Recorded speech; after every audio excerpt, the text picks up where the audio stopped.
Ahí está.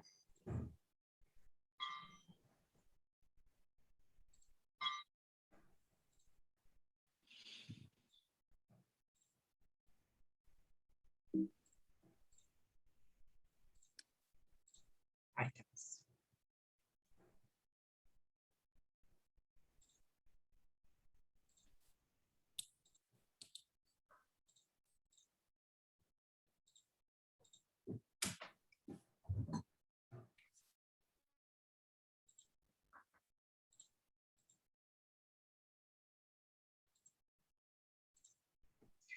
Buenas tardes, bienvenidos.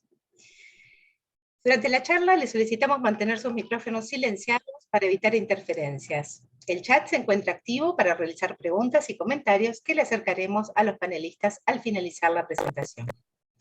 Damos inicio entonces a la grabación de la sesión.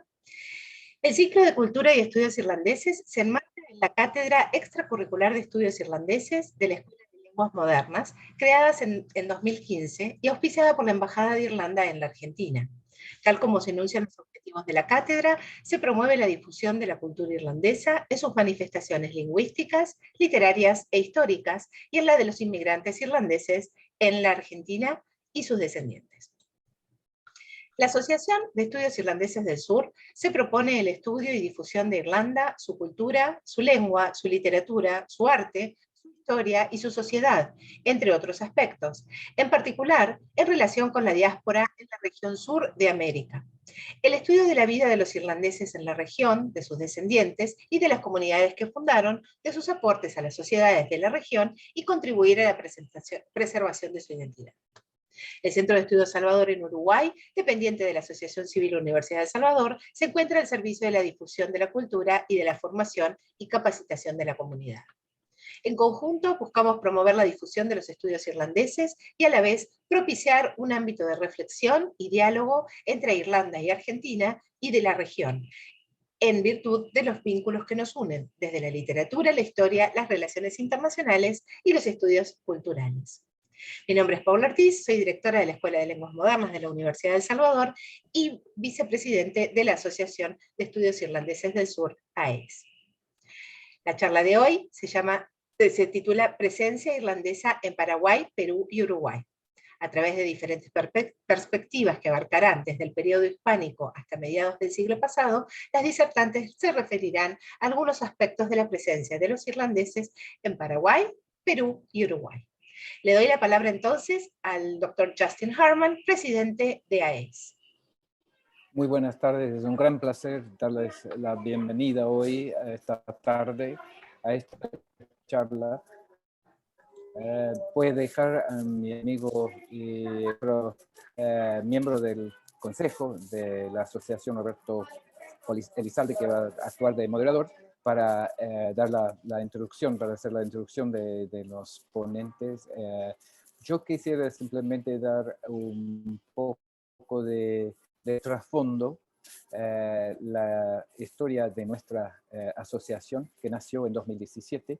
Estuvimos obviamente muy enfocados en la migración irlandesa en la Argentina, pero siempre teníamos el objetivo de enfocarnos también en la historia de la presencia irlandesa en otros países del Cono Sur. Así que hoy, esta tarde, es la primera oportunidad que tenemos para hablar justamente de eso. Y tenemos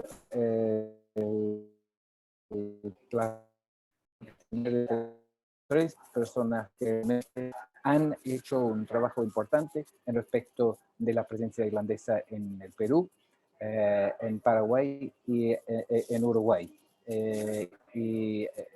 Yo creo que esto va a ser una oportunidad para promover una extensión, digamos, de la asociación. Estamos buscando ampliar la red de la asociación y sobre todo en estos tres países. Tenemos el placer de tener María Montes de López Morera, que es presidenta de la Academia de Historia de Paraguay, y que dio una charla sobre justamente este tema en la conferencia internacional que se hizo en Santiago de Chile en diciembre de 2018. Así que muy encantado de dar la bienvenida otra vez a ella. También Gabriela McAvoy, que ha escrito un libro justamente sobre la historia de los irlandeses en el Perú. Es un libro fantástico y me alegro mucho que esté presente entre nosotros hoy, sobre todo en el año del bicentenario de la independencia de Perú. En noviembre vamos a tener la conferencia de la Sociedad de Estudios Irlandeses, Irlanda Latinoamérica, en Lima, una conferencia que va a ser virtual, pero la coordinadora de esta conferencia es Gabriela. Así que muchas gracias por tu presencia también entre nosotros hoy. Y finalmente, alguien que no necesita introducción, María Eugenia Cruzet, que es doctora en historia y investigadora en el CONICET y también profesora en la diplomatura de estudios irlandeses de la USA. Ha hecho un trabajo de sumo interés en muchos sentidos, pero esto es el enfoque sobre Uruguay. Muy bienvenido. Así que muchísimas gracias y adelante, Roberto.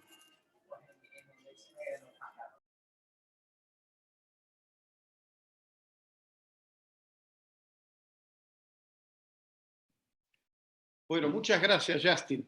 El motivo de mi presencia acá obedece en realidad a que yo estoy ligado institucionalmente con los tres países, porque soy miembro en el Paraguay de la Academia Paraguaya de la Historia, en Uruguay del Instituto Histórico y Geográfico y de la Academia de Historia Marítima y Fluvial, y en el Perú del Centro de Estudios Históricos Militares y del Instituto San Martiniano del Perú, al que estoy muy vinculado, con lo cual de alguna manera conozco perfectamente la labor que desarrollan estas instituciones sobradamente y conozco también el aporte, la vinculación que tienen los tres oradores con este tema para tratar algo que realmente es muy interesante, lo que ya, como dijo el embajador Harman, tuvimos noticia en el caso de Mari, también sobre Paraguay y los irlandeses, y esta idea de encontrarnos de algún modo y de tratar de fomentar.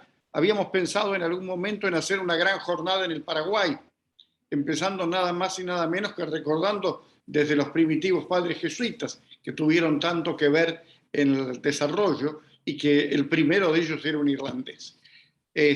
Bueno, Mari Monte de López Moreira es doctora en historia, se ha dedicado a muchísimas investigaciones y libros, artículos y a la docencia con larguísimas horas de cátedra, que serían incontables la cantidad de horas que ha hecho formando gente. Es miembro de la Academia Paraguaya de la Historia, es correspondiente de la Real Academia Española de Madrid, del Instituto Histórico y Geográfico del Uruguay, del de Brasil, de la Academia Nacional de la Historia y de otras muchas instituciones, y ejerce desde hace unos años la presidencia de la Academia Paraguaya de la Historia. Pero yo querría hacer una mejor presentación, retribuirle, porque cuando yo me incorporé como académico en el Paraguay, ella fue la que hizo la presentación. Pero la cortedad del tema y los 20 minutos que tiene cada orador, es preferible que lo escuchen a ellos que a mí. Así que, Mari, te escuchamos cordialmente. Muy buenas tardes y muchas gracias por la presentación, Roberto. Muchas gracias a Justin y a todo este equipo que ha programado esta tarde de reunirnos, ¿verdad? A tres investigadoras, mis compañeras que hoy me acompañan, prestigiosas e ilustres en el Uruguay y en el Perú, ¿verdad? Y muchísimas gracias. Bueno, yo voy a hablar de la presencia irlandesa en el Paraguay. Si hay alguna dificultad, por favor me avisan si se ve bien, ¿sí? Bueno, genéricamente el Paraguay no fue un destino especialmente atractivo para la inmigración extranjera en comparación con otros países de costas marítimas, con más riquezas o perspectivas económicas importantes y con políticas migratorias más efectivas y acreditadas. Sin embargo, tuvo un flujo migratorio modesto pero constante. Si bien no fueron muchos los irlandeses venidos al país, pues la gran mayoría eligió la Argentina, punto de entrada al Paraguay. Recuérdese que el Paraguay fue durante la colonia una provincia mediterránea y de hecho también después de la independencia, convertido ya en país independiente, fue también mediterráneo. Aquí vemos un mapa, ¿verdad?, en donde el Paraguay está encerrado. Durante el periodo de la conquista... No estamos viendo la No lo transmisión. vemos. ¿No están viendo? No. Tendrías que hacer el share screen otra vez. Sí, voy a tener que hacer. Es lo mismo que me pasó anoche. Bueno. Voy a ver si... ¿Y así no ven? ¿Ahí ven? No, porque no está compartido. Tenés que ir al Zoom, compartir la pantalla y después lo vemos. Ah, bueno. O sea que voy a bajar esto. Voy a ver de vuelta.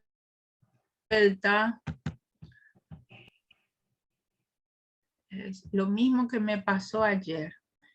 Acá tengo compartir pantalla. Y ahí, entonces, ¿ahí ven? Ahora se está cargando. Bien, la copita y ya estamos. Perfecto, perfecto.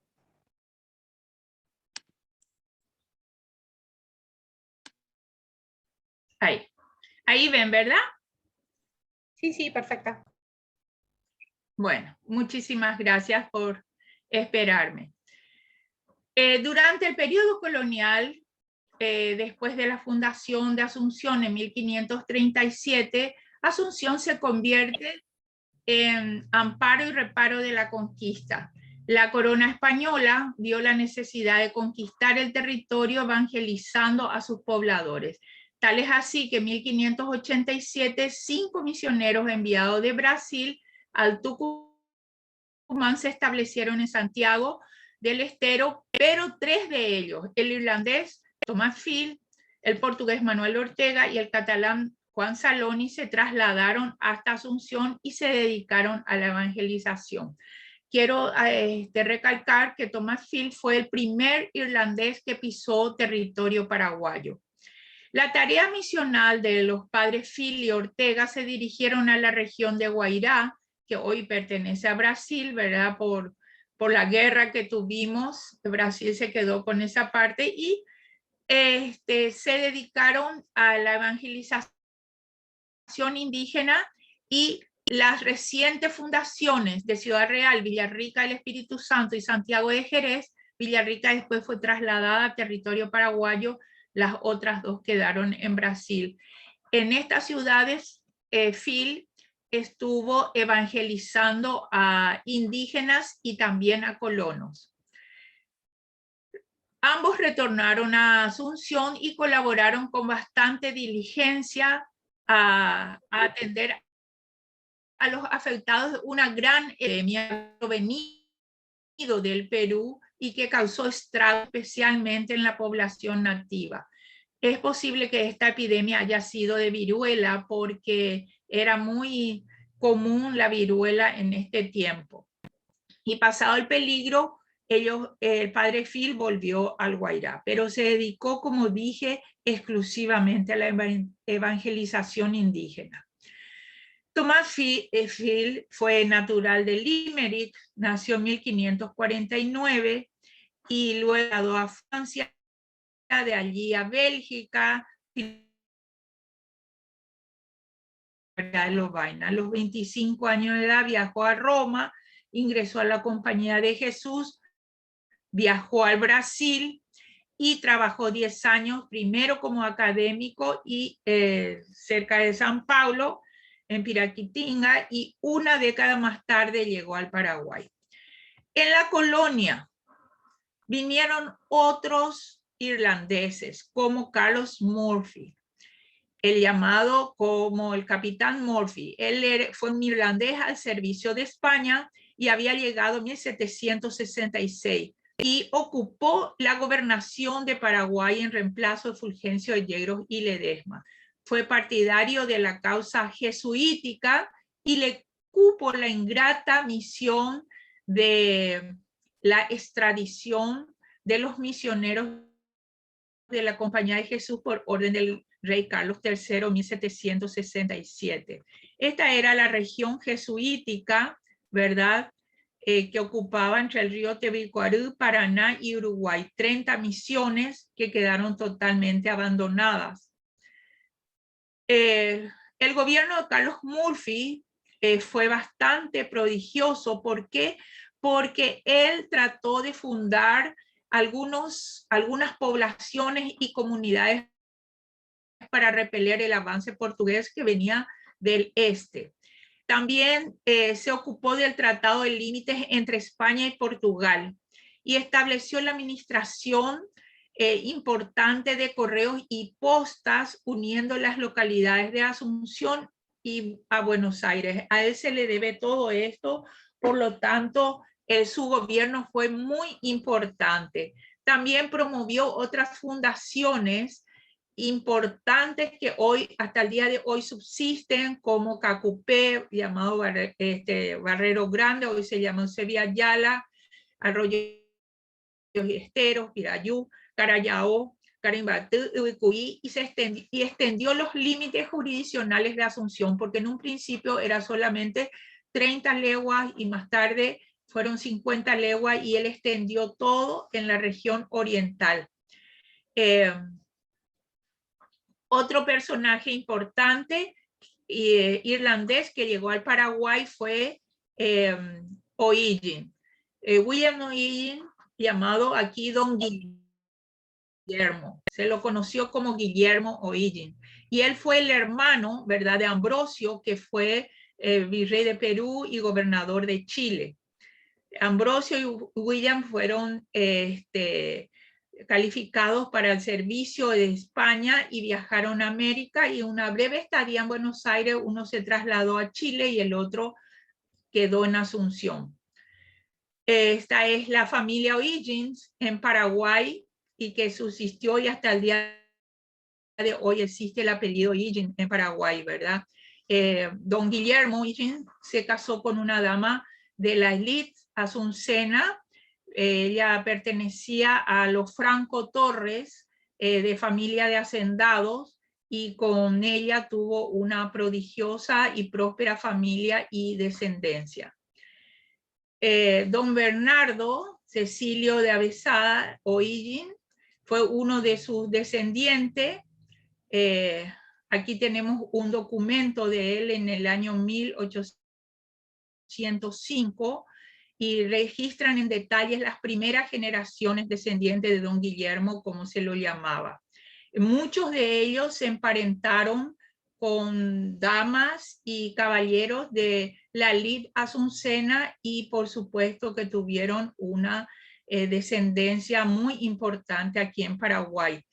Muchos de ellos fueron políticos, literatos, artistas, etc.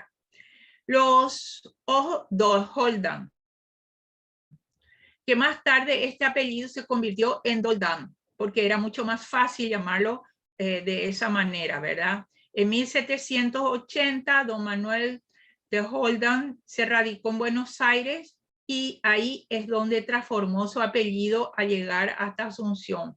Él fue dueño de varias embarcaciones que hacía la carrera de Asunción a las distintas ciudades que hoy pertenecen a la Argentina, del Río de la Plata, a las provincias de Corrientes, Santa Fe y Buenos Aires, especialmente Santa Fe y Buenos Aires, en donde iban sus barcos transportando hierba y tabaco. Otro personaje irlandés muy importante fue John Thomas McGill, y estuvo asentado también primero en Buenos Aires y después pasó a Asunción. Y se lo tenía por inglés, pero en realidad era irlandés, porque así está en los documentos que encontramos en el archivo de Asunción, y el apellido también fue transformado simplemente en Hill. McGill emigró al Paraguay, donde se dedicó al comercio, y a pesar de sufrir un embargo preventivo en 1762, decidió residir en Asunción. Fue casado también con una dama paraguaya y dejó una numerosa descendencia. Falleció en 1780. Más tarde vamos a hablar de sus descendientes, que fueron presidentes de la República, diplomáticos, etc. Uno de ellos, su hijo, fue Juan Andrés Gil, ya con el apellido transformado. Es considerado el primer diplomático paraguayo que en 1841 fue diputado al Congreso Nacional. Viajó a Buenos Aires en 1842 para obtener el reconocimiento de la independencia.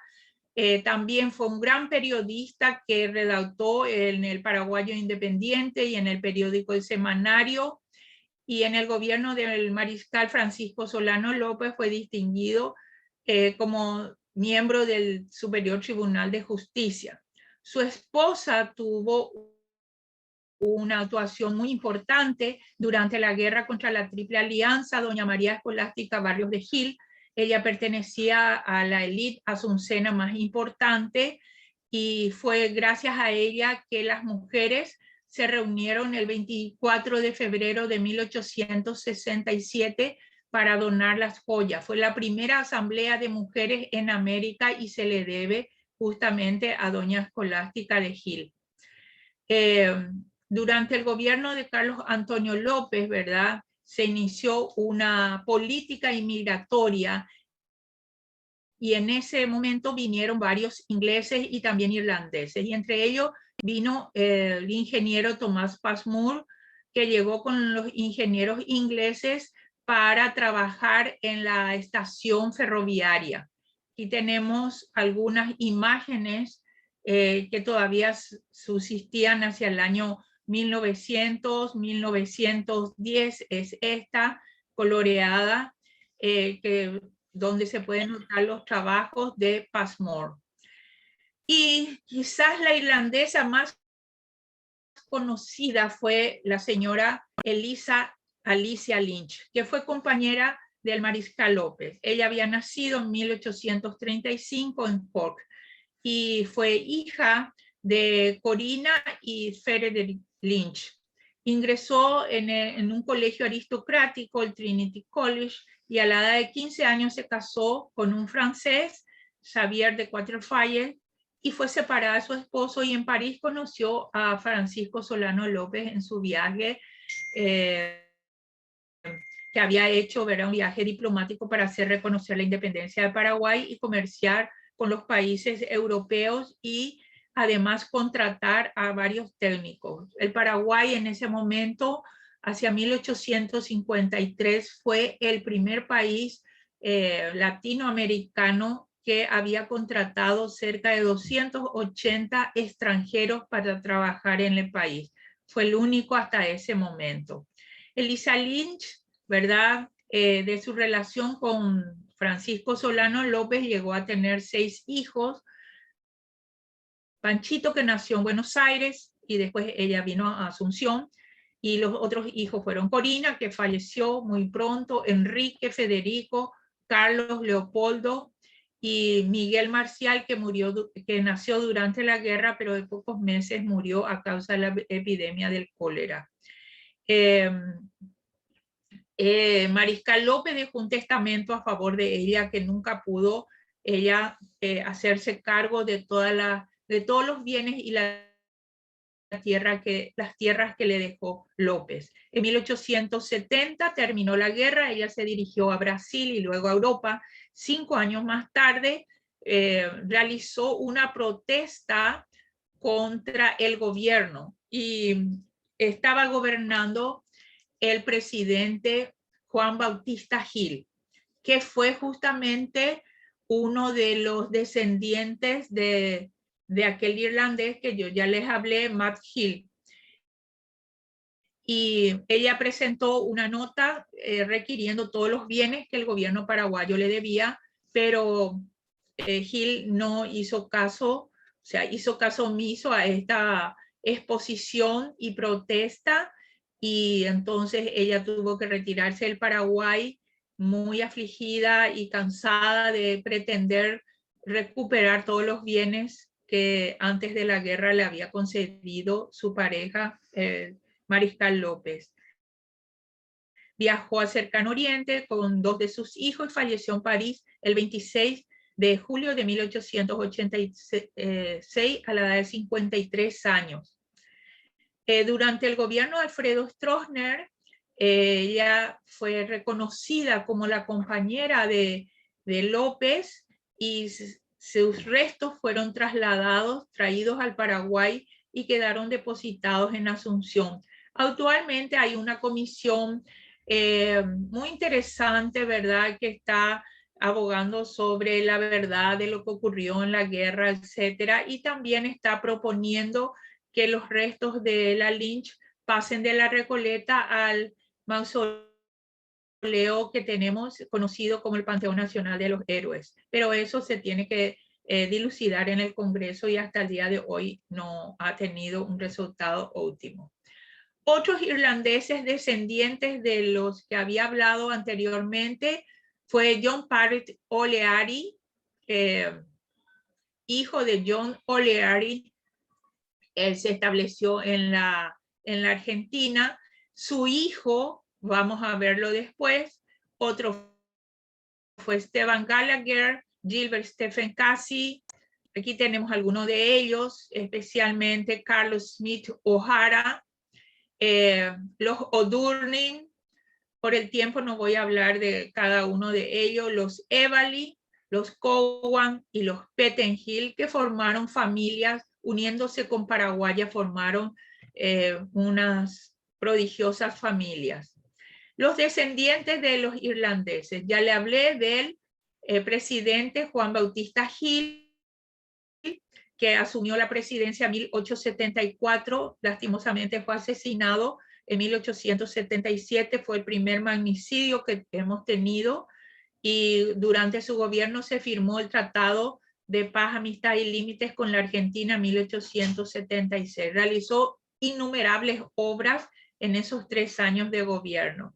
Otro descendiente fue Juan Emilio O'Leary, que cantó las glorias paraguayas, no de la guerra solamente, sino que fue un gran escritor e historiador. Cualquier historiador en la actualidad o investigador en historia, de hecho hoy quiero comentarles que el Congreso antes de ayer decidió nombrar al 16 de septiembre, o sea, el día de hoy, como el Día del Historiador y de la Historiadora. Así que es nuestro día, Roberto, aquí en Paraguay.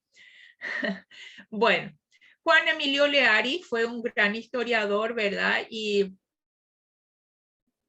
fue, como le dije, el cantor de las glorias paraguayas, considerando al Mariscal López como el héroe máximo de la nacionalidad. Ahí lo tienen. Otro fue el famoso aviador Agustín Passmore, que fue un gran aviador durante la guerra del Chaco. Otros descendientes, voy a hablar directamente nomás de ellos, grandes artistas, políticos, tenemos varios acá: Juan Bautista Gil Aguina, Esperanza Gil, Rosa O'Hara de Venegas, Juan Porta O'Higgins, Fernando Orelloni O'Higgins, Verónica Serafini Georgetown, Enrique O'Durning, Enzo Alejandro Doldán, Karina Doldán, Hugo Sosa Passmore y Roy Gallagher.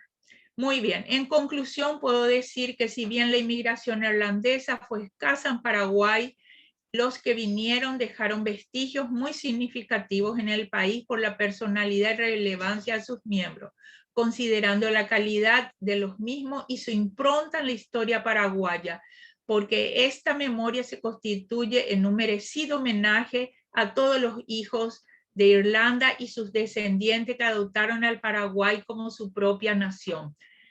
Ahí tenemos el traslado de los irlandeses al Paraguay. Muchas gracias. Muchas gracias, Mari. Excelente y felicidades en el Día del Historiador. Entonces, bueno, Gabriela nos va a hablar ahora Ella es diplomada, tiene una licenciatura, un doctorado en la Universidad de California, es diplomada en estudios irlandeses por la Universidad de El Salvador y autora de un libro muy interesante, La experiencia invisible, la inmigración irlandesa en el Perú, de la que tuve el placer de hacer incluso el comentario. Su exposición de hoy, justamente en este bicentenario, además de la independencia del Perú que se cumple este año, es también de algún modo un homenaje. Y quiero comentarle un dato muy interesante que nos va a alegrar a todos. Ayer en la presentación del libro del doctor Miguel Ángel de Marco sobre el almirante Brown, voy a leer exactamente lo que me escribió hoy el doctor de Marco, porque es muy importante, estaba el almirante Chiarella, un almirante peruano, y dijo que, bueno, aproveché yo para hacer la propaganda de lo que va a pasar en noviembre allá. Y él entonces dijo que el jefe de Estado Mayor de la Armada va a ir en octubre al Perú y se va a descubrir un busto del almirante Brown en el Perú, y que quería contactarse con todos los irlandeses y los descendientes que están trabajando en esto para poderlos invitar. Así que creo que es el mejor regalo de presentación que te puedo hacer, Gabriela, porque realmente es algo importante y esto es un poco como pasar el rastrillo en la medida en que cada uno puede, y de pequeños, como yo digo, ramitas, uno enciende una fogata que puede hacer realmente un gran asado. Y esto es en lo que estamos trabajando. Así que creo que la mejor presentación es poder hacerla con estos trabajos y con toda la actividad. Así que, Gabriela, te escuchamos. Oh, gracias, y muy buena noticia realmente, porque de a poquitos estamos empezando a trabajar esta idea de la diáspora irlandesa en el Perú, entonces eso va a haber todavía mucho más reconocimiento, ¿verdad? Sí, ya lo creo. Después te paso los datos. Perfecto. ¿Pueden ver mi presentación? Sí, si le puedes poner la copita, lo vemos más grande. Ok, a ver, vamos a empezar por acá. Vemos bien. Ok. Tengo algo que dice sobre el anfitrión. Dice desea activar su micrófono para hablar. Eso, pero me están escuchando, ¿verdad? ¿Bien? Sí, te escuchamos bien. Y no aparece ese en el video, en el PowerPoint, no aparece esa nota.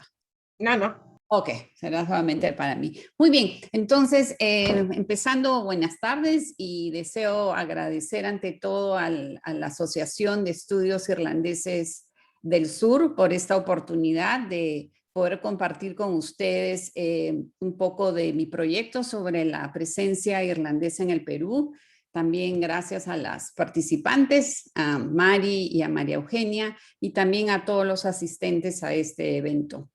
Voy a empezar hablando sobre la presencia irlandesa y los desafíos y contribuciones que tuvieron. Para empezar, y quizás está bastante relacionado con la conclusión que dio Mari, se puede, la presencia irlandesa o la diáspora, mejor dicho, se puede resumir en estas palabras de Jørgen Buchenau, que es small numbers y big impact. Y eso significa de que realmente, si bien fue cuantitativamente menor la diáspora irlandesa a Perú, comparado con Argentina o con Canadá, con Australia o con los Estados Unidos, tuvo bastante impacto en la sociedad peruana, no solamente por los migrantes que recién llegaron o las primeras generaciones, sino a través de las siguientes generaciones. Y en este estudio yo me centro principalmente en la llegada del inmigrante irlandés a partir del siglo XIX, y luego se hace un breve recorrido por las siguientes generaciones para establecer el legado del inmigrante irlandés. Ahora, cabe comentar de que la llegada del inmigrante irlandés se da desde la época de la colonia, ¿verdad? Desde Ambrosio O'Higgins, que de haber sido un mercader o una persona negociante, ¿verdad?, escala en la sociedad de la corona española, llegando a ser un gobernador en Chile y finalmente el virrey en el Perú. También en la época luego de la colonia, ¿verdad? Con los movimientos independentistas, también va a llegar un buen grupo de irlandeses, no solamente al Perú, pero sí es más considerado una cuestión interregional, ¿verdad? Porque llegan con la idea de participar en las gestas de la independencia y ser apoyo de Simón Bolívar. Uno de los más representativos es, por ejemplo, Burdett, que va a ser quien va a tener un rol muy importante en la batalla de Ayacucho en 1824, es donde se declara completamente la independencia y la salida española. En la etapa republicana, en los inicios, también se ve la llegada de inmigrantes irlandeses de forma espontánea, principalmente aventureros o buscando oportunidades de negocios o de tierras. Hay algunos ejemplos como Hilton Lee, que llega a ser el primer exportador de algodón, o también incluso llega a ser el primer presidente de la Cámara de Comercio de Piura, que es un departamento al norte del país. Y también está al que se le llama el gringo Sheen, que se establece en la zona norte y se dedica a la agricultura y a la ganadería. Entonces vemos que desde la colonia, luego pasa por los movimientos independentistas, luego viene personas inmigrantes desde la época republicana, pero me quiero enfocar en dos proyectos. Ups, no puedo pasar esto, a ver. Para este trabajo me voy a concentrar específicamente en dos proyectos migratorios que se da, y para esto utilizo el concepto de diáspora, que es lo que define y categoriza a una comunidad de individuos unidos por lazos en común. En este caso tenemos lógicamente el lugar de origen, la lengua, la religión, y en los motivos. Si pensamos de que estos dos proyectos migratorios se dan alrededor de 1851, 1852, esto coincide con lo que se le denomina la Gran Hambruna, ¿verdad? Entonces, muchos salen huyendo del hambre y de la pobreza. Ahora, en cuanto al grupo de inmigrantes irlandeses, se puede denominar unos que son por diáspora de movilidad social, es decir, que tienen cierto estatus, y la diáspora, la de la clase trabajadora. Entonces, estos son términos que utiliza John Armstrong para hacer la categoría. A veces se piensa como diáspora como un grupo homogéneo, ¿verdad? Pero esto no se da, especialmente en este periodo. Y lo que vamos a ver es una movilidad horizontal inicialmente. Entonces, hay quienes van a conformar la clase alta, quienes conforman la clase media, incipiente, ¿verdad? Que está recién en desarrollo, y finalmente la clase baja, que podrían ser los peones agrícolas que vienen bajo los proyectos migratorios. Entonces, la extracción social, la educación, la experiencia de vida y las futuras conexiones sociales influyen en la ubicación del inmigrante dentro de la sociedad peruana. Podemos hablar de dos proyectos de inmigración asistida importantes. Hay algunos intentos, pero no se logran concretar, pero estos sí realmente son dos pequeños núcleos que se le llaman. Uno es en 1851 y llegan en la fragata Luisa, donde se puede ver acá la entrada de los buques al puerto de Callao de Perú, y llegan 170 migrados bajo un proyecto que se le llama Grace Gallagher. Y en 1852 también vemos acá la entrada del buque, ¿verdad? Que es la fragata inglesa Lushtan. En este caso llegan 150 migrados y bajo un proyecto que se le denomina de Antonín Rodulfo, quien era un inmigrante panameño, ¿verdad? Y a la vez era hijo de inmigrantes italianos, que llega a Perú en la época del Huánuco. Esto queda corroborado, estos dos proyectos migratorios, con esta memoria que he transcrito, que es del Ministerio de Gobierno y de Relaciones Exteriores, y se ve que hay un total de 3.932 colonos que llegan entre los años de 1850 y 1853. Aquí vemos, por ejemplo, el buque Luisa, que llega con los 170 irlandeses, y posteriormente el buque Lushtank, que viene con 150 irlandeses. Cabe destacar en este caso, en el resumen general, la gran cantidad de migrantes chinos que llegan comparado con los irlandeses y con los alemanes. Vemos que la gran mayoría es chino, y esto es en parte a lo que se le llama la migración china o de los culíes, que llegan a trabajar principalmente a las plantaciones y también a la extracción de guano. Ahora, los irlandeses también llegan con un contrato de trabajo, o sea, es el sistema de contrato, y si bien tienen algunas facilidades o algunos beneficios, si se puede decir, en el sentido de que pueden venir con sus familias y pueden tener una parcela para trabajarla, aunque una vez al mes. De todas maneras, es tan estricto que realmente se podría decir que es casi servil el trabajo, a pesar de que es una migración voluntaria.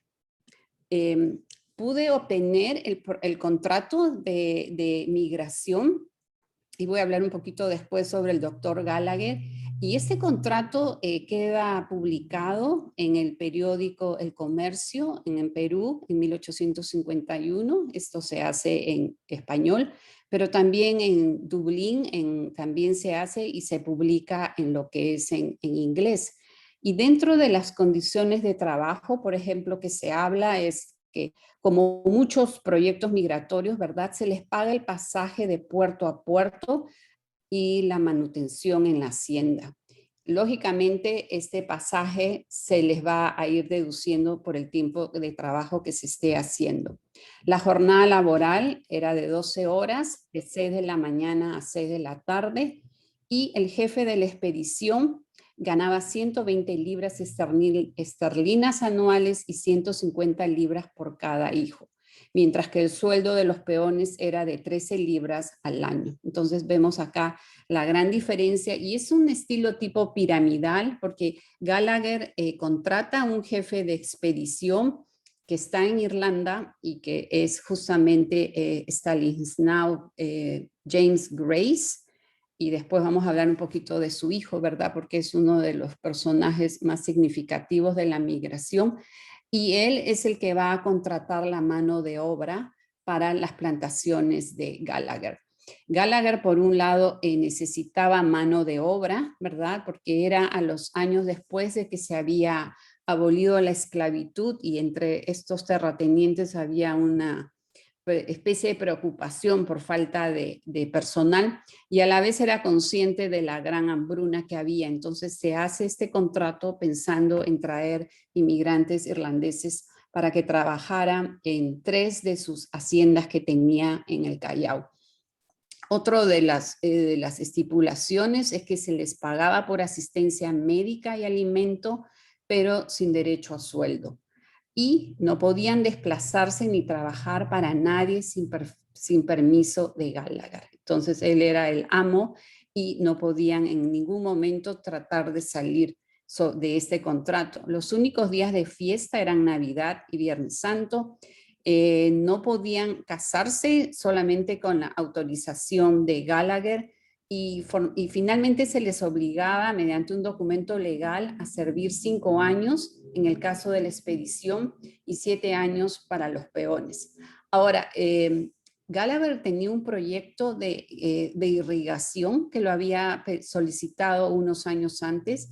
Callao es una zona desértica donde no llueve, entonces la única manera de poder llevar a cabo estas plantaciones de azúcar era con un proyecto de irrigación. El proyecto no se llevó a cabo, fracasó. Por tal motivo, este programa o este proyecto quedó realmente sin ningún avance.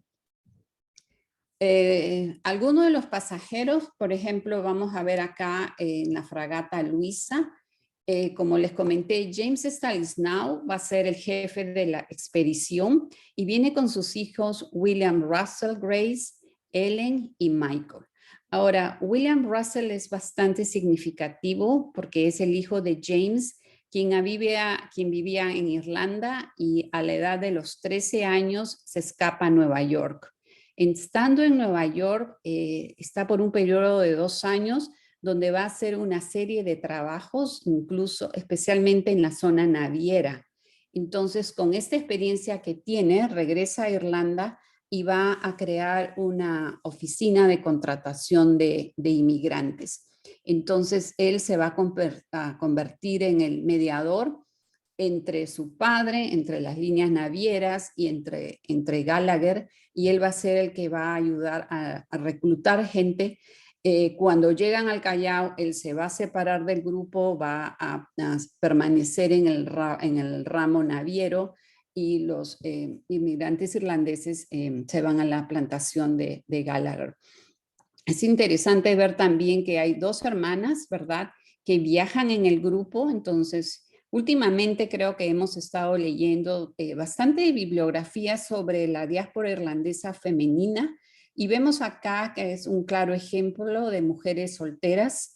Se han estudiado los diferentes tipos de irlandesas o migrantes, ¿verdad? Hay algunas solteras, otras que se consideran abandonadas porque el esposo sale o migra, o algunas que son con las familias completas.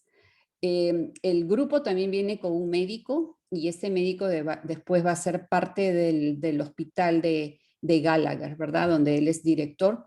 Vienen con un sacerdote católico, y finalmente es el grupo de 170 migrantes, hombres, mujeres y niños, y para esto se hace toda una categoría de edades, ¿verdad? Entonces, no todos tenían un requisito de la edad.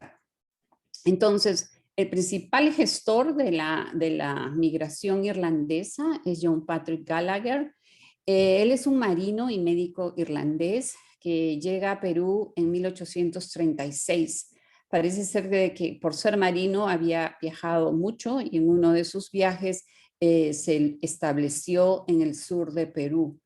Él es el que solicita la mano de obra irlandesa para sus proyectos de plantación, especialmente durante la hambruna, y acumula riqueza a través de la adquisición de tierras. Entonces, inicialmente está en el sur del Perú, pero luego se establece en Lima y tiene muchos contactos por su misma profesión, ¿verdad? Llega a tener mucho prestigio y muchos contactos a nivel político, a nivel económico. Entonces, eso lo va a hacer de que se vincule y que se posicione en los estratos más altos de la sociedad.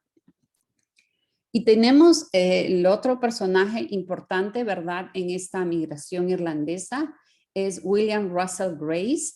Él, como les comenté, es el hijo de uno de los gestores de la inmigración, y él participa como intermediario, ¿no? Es muy joven, a los 19 años está llegando a Callao, y con el tiempo va a crear una estructura de negocios integrados que incluye la comercialización de guano, de azúcar, de algodón, salitre, petróleo, transporte naviero y transporte aéreo.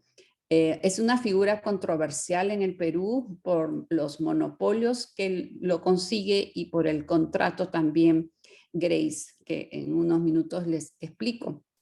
Entonces, cuando hablamos de Grace, depende de las perspectivas que se vea, ¿verdad? Por un lado, para muchos es un símbolo del personaje alegórico de la modernización. Estamos hablando del siglo XIX, ¿verdad? Para mediados. Entonces, este hecho de que él salga de una zona rural, llegue a un puerto que es Liverpool en pleno movimiento comercial, luego llega a una nación joven, ¿verdad?, donde va a llegar y con la explotación de todos los recursos naturales. Una vez que consolida su fortuna, viaja a Nueva York a vivir ahí, a trabajar en Wall Street, que es el lugar símbolo del capitalismo, y se convierte en el primer alcalde católico irlandés. Esto lleva a que se crea una imagen del self-made man o el hombre autocreado, ¿verdad? Para los Estados Unidos se ve a un inmigrante que es de rags to riches, ¿verdad? Contrario a la ideología antiaristocrática, él va creando con su esfuerzo personal la fortuna, se vuelve un gran filántropo y millonario. Para el Perú se puede ver como un pirata que una vez que aprovecha de los recursos naturales, como se dan cuenta, una gran estructura de negocios, consolida su fortuna y se va a vivir a los Estados Unidos. Ahora, ¿qué significó el contrato Grace? Después de la Guerra del Pacífico, el Perú quedó en un estado de casi bancarrota, no tenía líneas de crédito. Entonces, para ese momento, Michael Grace, su hermano, ya vivía, manejaba el negocio de la Casa Grace en Perú y hizo una negociación para la compra de la deuda peruana. Pero eso a cambio significó, fue bastante rígido porque significó el dominio de los ferrocarriles por 66 años, exclusividad de explotación minera, de petróleo. Entonces se le permitió al Perú nuevamente una línea de crédito, pero las condiciones realmente fueron bastante rígidas. Y tenemos a la clase trabajadora, ¿verdad? Son los peones que llegan a trabajar a las plantaciones de Gallagher y ellos se instalan principalmente en el puerto de Callao. Pocos quedan en la plantación de azúcar debido al fracaso del proyecto de irrigación para las plantaciones de azúcar de Gallagher. Al ver los documentos pude ver que gran parte de los inmigrantes irlandeses se van a incorporar en labores domésticas, industriales, de construcción, especial de ferrocarriles y comercial. Incluso se dice que algunos llegan a la mendicidad y otros viajan a otros países. Entonces, en algunos casos veía, porque quería saber si realmente había quedado algún inmigrante, pero habían algunos en sus partidas de matrimonio, especialmente donde ponen ocupación, que todavía ponían que eran chacareros, ¿verdad? Entonces quiere decir chacareros y ponían la dirección de la hacienda Gallagher. Entonces quiere decir que algunos quedaron, pero otros muchas veces salieron y conformaron, ¿verdad? La clase obrera o la clase trabajadora. Otros se convierten en braceros o trabajadores golondrinas o temporales a nivel interregional y se ve esto a través de los movimientos que tienen, especialmente la gran construcción, probablemente el siglo XIX sean los ferrocarriles. Se ve por el nacimiento de los hijos, que algunos están en la Sierra Central o en el norte del país o en el lado del sur. Ahora, cuando hablamos, por ejemplo, entre Gallagher y Grace, hay una gran diferencia que podemos ver, porque en el caso de Grace, él sale y reside en los Estados Unidos, inclusive se vuelve ciudadano norteamericano. En el caso de John Patrick Gallagher, la contribución que tiene también es a nivel de capital humano. Entonces, vemos cómo a través de sus generaciones, las descendientes, se van consolidando y se van participando en la sociedad peruana. Tenemos, por ejemplo, a su hijo Pedro Daniel, que una vez que ya crece, lógicamente en una familia bastante acomodada, ya lo que va a hacer es educarse en Europa y al regresar va a crear bancos, mineras, compañías de seguros. Él llega a pertenecer a la oligarquía peruana, a un grupo que se le denominan los 24 amigos, que eran familias muy selectas de mucho dinero y que prácticamente dominaban todos los negocios del Perú. Su hija va a ser Mercedes Gallagher de Parks, y aquí le tengo que decir a María Eugenia que gracias a una invitación que me hizo ella para participar en un libro sobre la inmigración irlandesa, es que estoy ahondando más en este tema y me parece muy importante visibilizarla a ella, porque les voy a hablar un poquito sobre ella, pero ha hecho mucho trabajo y no hay mucho escrito sobre ella. Y finalmente la quinta generación, que probablemente muchos lo conocen, es Jaime Bailey Letts, que es periodista, es un novelista y es un presentador de televisión también. Entonces vemos cómo en cada tiempo, ¿verdad? Cada generación va incorporándose de manera diferente en la sociedad peruana. Estamos en tiempo casi. Ok, entonces solamente para terminar, justo ya terminaba, el estudio que estoy haciendo finalmente sobre Mercedes Gallagher de Parks, es escritora, académica, fue presidenta del Consejo Nacional de Mujeres en la época de que se luchaba por el voto femenino, organizó un congreso y trata de construir una mujer moderna sobre un feminismo bastante particular que combina la influencia hispanista católica, las labores materno-domésticas y la intelectualidad. Es muy interesante ver, por ejemplo, estos son los socios fundadores de la Sociedad Peruana de Filosofía, en la que ella pertenece y es la única mujer, y con y acá se puede combinar muy bien la intelectualidad, ¿verdad?, con su labor materna. En conclusión, realmente este trabajo lo que trata es reevaluar la contribución del inmigrante irlandés y ubicar la diáspora irlandesa en el Perú, aunque pequeña, pero de un contexto más global. Eso es todo. Muchas gracias.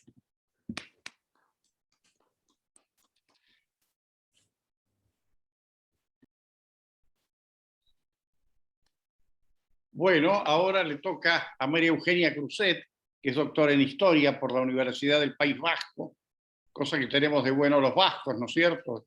Vamos a hacer también un honor a nuestra raza acá. Y ha trabajado muchísimo con el tema de la diáspora, la inmigración. Es profesora en la Universidad de La Plata y en la Universidad Católica de La Plata. Preside la Conferencia de Irlanda y entre sus libros está Nacionalismos y Diásporas, los casos vascos e irlandeses en la Argentina, la migración que existió, y también, bueno, ha participado en numerosos congresos, reuniones, simposios.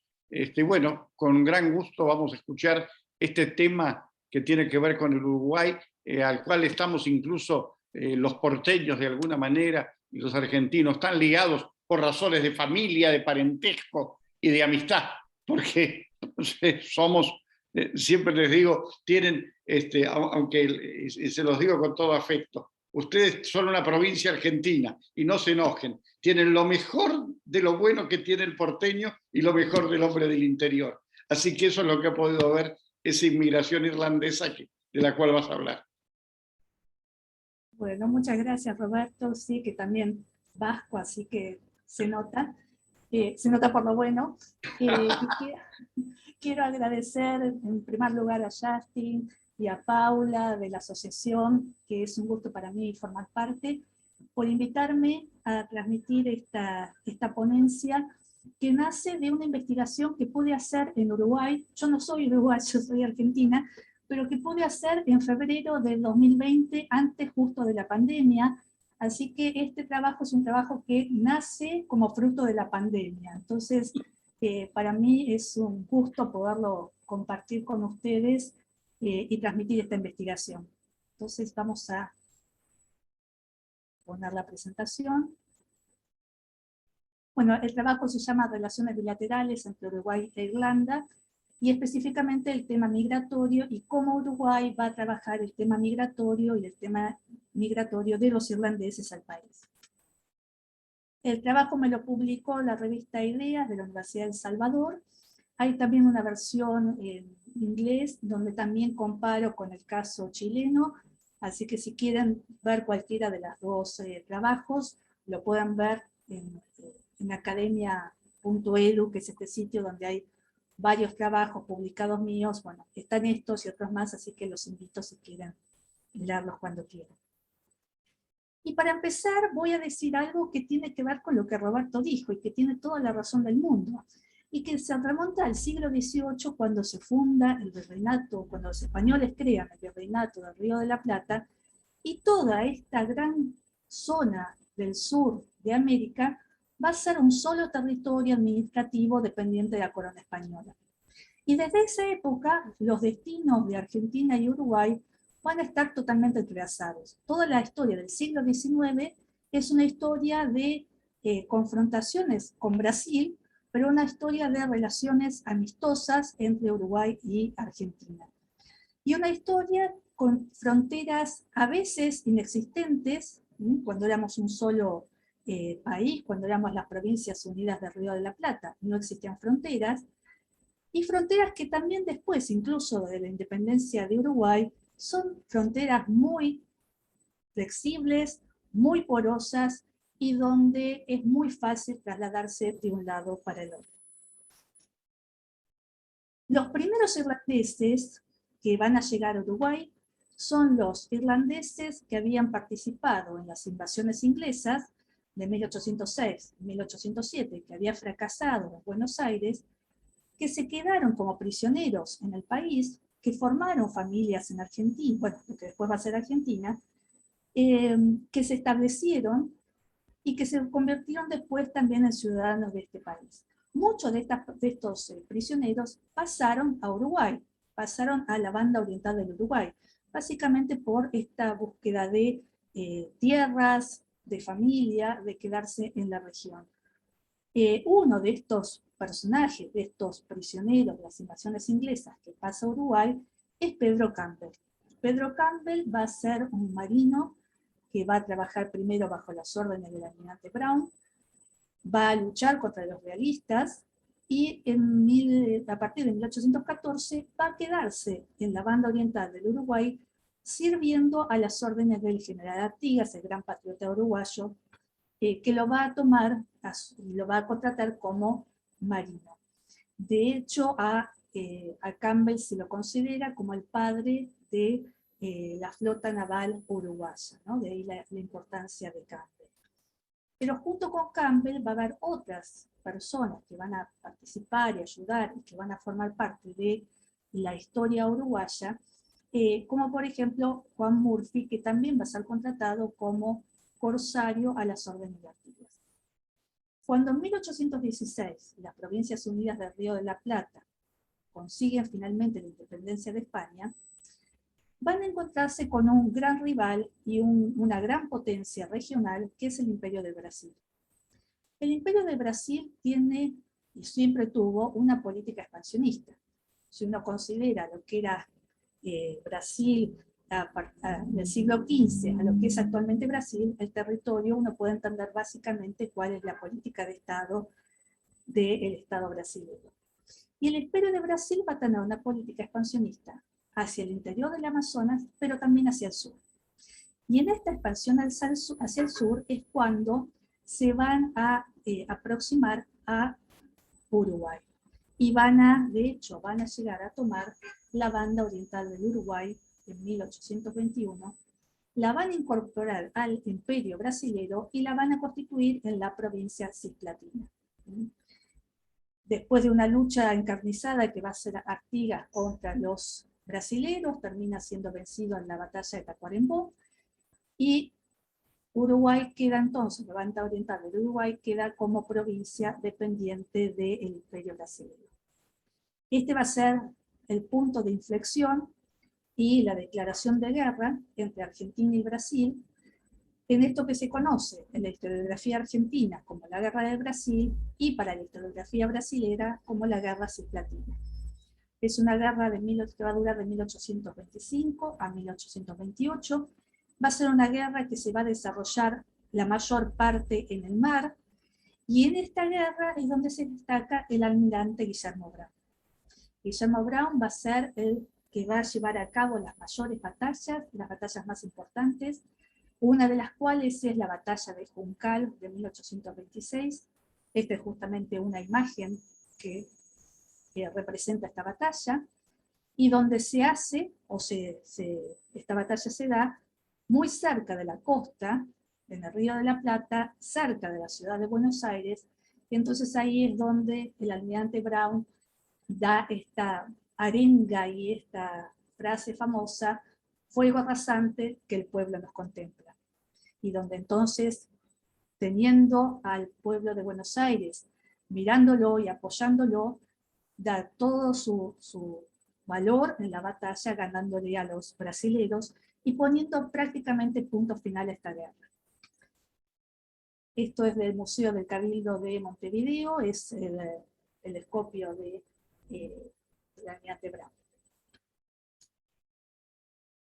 Y esta guerra, que fue una guerra que se ganó en la batalla, sobre todo por la valentía del almirante Brown, se pierde tristemente en el campo diplomático. Se llevan tan mal las negociaciones que aquello que hubiera ganado Argentina lo termina perdiendo, y finaliza este tratado de paz con la creación de un Estado tapón, un Estado que ponga freno a los intentos expansionistas de Brasil, y para esto crea un Estado-nación totalmente nuevo, un país totalmente nuevo que va a ser Uruguay. Uruguay entonces se crea el 28 de agosto de 1828, no por voluntad de los uruguayos. De hecho, Artigas siempre fue un convencido de formar parte de las Provincias Unidas del Río de la Plata, entonces es una independencia que se le da a un país que en la práctica no quería ser independiente, y que le va a costar 2 años salir del shock que significó la ruptura con Argentina y constituirse un país autónomo e independiente, y le cuesta 2 años para sancionar su primera constitución de 1830, que es la que va a ser la constitutiva del nuevo país y que le va a dar figura a lo que es actualmente un país hermano de Argentina. Ahora, para esta época, ¿qué vemos en el padrón? ¿Había irlandeses? ¿No había irlandeses? ¿Qué sabemos de los irlandeses en Uruguay en esta etapa? En esta etapa vemos en el padrón de la ciudad de Montevideo de 1826, que era una especie de censo muy simple, muy precario, que había algunos irlandeses, que no figuran como irlandeses, pero que nosotros podemos distinguir, como pasa con los censos de la época, por el apellido. Y entonces tenemos a Brígida Murray, que era una irlandesa, ahí sí pone que era irlandesa de 22 años y soltera, que vivía con un panadero, no sabemos demasiado qué actividades tenía, seguramente de actividades domésticas y ayudando con la casa. También vemos a otro empadronado, que es Juan Kenny, que tenía 28 años, y que trabajaba como dependiente en la casa de Ramón Vázquez en la calle San Miguel. Lo que vemos son algunos irlandeses que tampoco sabemos si es que vienen de Irlanda o que pasan de Argentina a Uruguay, y que viven con familias de uruguayos trabajando con ellos y ensamblados con sus familias. No parece que hubiera una gran colectividad, una gran diáspora de irlandeses, porque tampoco vemos que haya, porque los vemos muy separados, ¿no? Y como integrados a la actividad de la vida urbana de Montevideo, pero no formando grupos separados, de matrimonios separados, etc. Y con esto que decía de este movimiento entre las dos orillas, que era muy flexible, y que va a seguir siendo muy flexible después de la independencia de Uruguay, también registramos en el ingreso al puerto de Montevideo, por ejemplo, al irlandés Patricio Brown, que tenía 25 años, que era soltero, que llega con su propio buque en 1833, o al señor Kennedy, que era también natural de Irlanda, de 57 años, casado, y que y que llega con el paquete de rosas y que se queda alojado en la casa del señor Noble. Parecería que con el señor Noble o tenía amistad o simplemente tenía alguna relación, y entonces van y se quedan. Pero pasa lo mismo del otro lado. Cuando yo investigaba censos en Argentina, el primer censo nacional de 1869, particularmente en los partidos de Saladillo y San Miguel del Monte, que para esta altura son partidos secundarios para la liberación irlandesa en Argentina, son lugares de frontera con el indio, entonces eran lugares muy incómodos, muy poco deseados, no es la zona ideal para el establecimiento de los irlandeses. En esos lugares también veo que está Farrell, que es de Montevideo, o está la familia Bryan, que son orientales. Entonces hay este movimiento de una banda a la otra del río, hay un moverse con cierta fluidez de un lugar al otro, siempre buscando un mejor lugar donde establecerse y poder tener un desarrollo social y económico y un prosperar en estos países. Ahora, cuando se crea entonces la banda oriental del Uruguay como un país nuevo y pequeño, los políticos del país empiezan a plantear 3 objetivos concretos, sobre todo con respecto a la actividad diplomática. 3 objetivos de la actividad diplomática. Entonces, el primero era el reconocimiento, lograr el reconocimiento formal de la soberanía, sobre todo por parte de Gran Bretaña, que para ese momento era la potencia hegemónica de la región, bueno, la región y mundial. Entonces, cualquier país necesitaba el reconocimiento formal de Inglaterra.